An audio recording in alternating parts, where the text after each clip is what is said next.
Hello, my name is Syahrail. In this group project, my main contribution focused on developing the cover page and team information. I also prepared the project introduction and issue background and also defining the project objective and scope. So let's move to the next one, which is my personal contribution. My first major contribution was establishing the project introduction and issue background, which framed the importance of upgrading the hospital's aging chiller system. Through research, I highlighted how the outdated chiller had exceeded its service life, which leading to high energy consumption, frequent failures, and risk to patient safety in sensitive areas such as ICUs. And this background helped our team justify why the problem was not just technical but ethical and operational. It provides a shared understanding that reliable cooling directly affects patient outcomes, compliance with MOH requirement, and also hospital continuity, which influence all later decisions.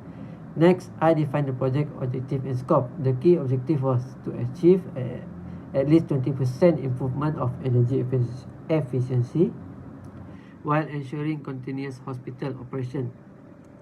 Then developing the scope required balancing budget limitation, installation constraints, and hospital activity schedules, which then guided the team solutions planning. This early component shaped the direction of the project and connected well with the infographic focus on improving multidisciplinary coordination and energy. Thus, working in a diverse multidisciplinary team significantly influenced how decisions were made.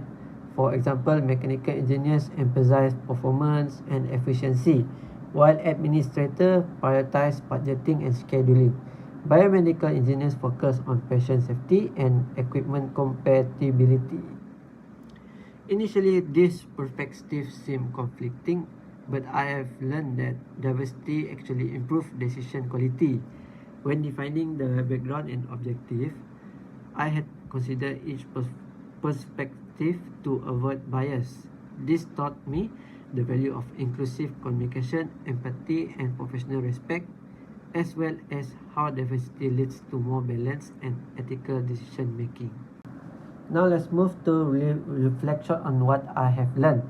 Through this project, I have learned that setting objective and defining scope are not just administrative tasks. They establish the ethical foundation of a project.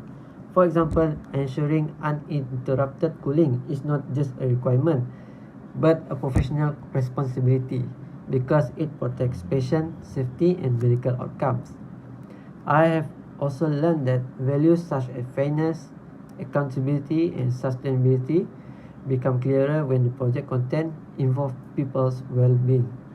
The objective of achieving more than 20% energy efficiency was not only a technical target, it also reflected environmental responsibility, which aligns with MS 1525 standards and long-term sustainability goals.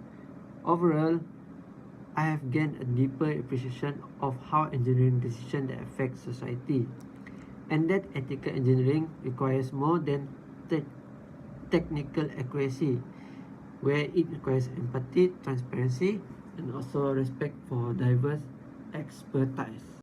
Next, let's move to communication and professionalism. Number 3.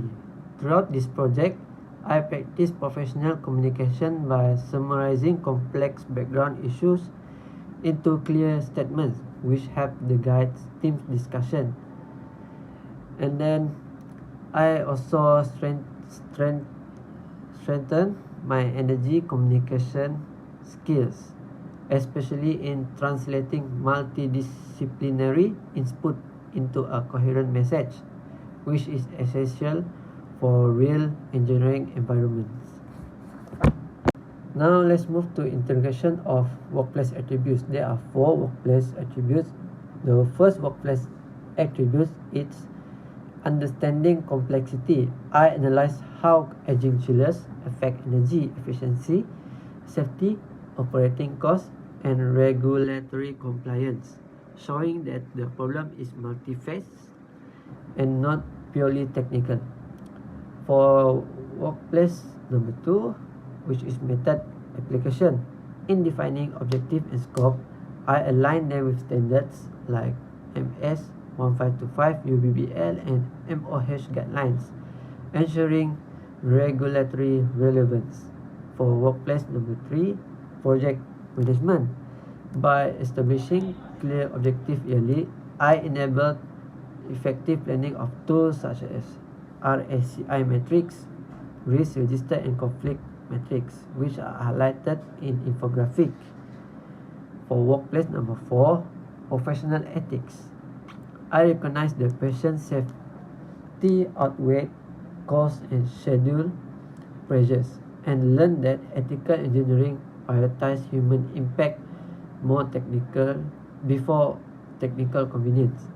This experience helped me understand how a professional values guide decision making in complex and diverse project teams. Now it is for personal improvement.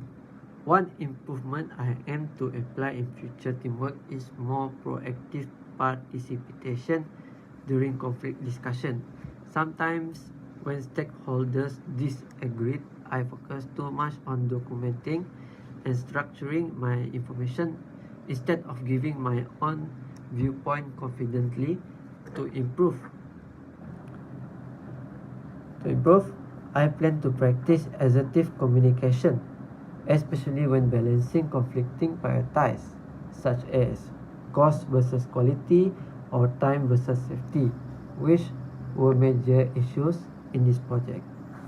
In summary, this project strengthened my ability to frame complex engineering challenges, work productively in a diverse multidisciplinary team, and make ethical decisions grounded in professional values.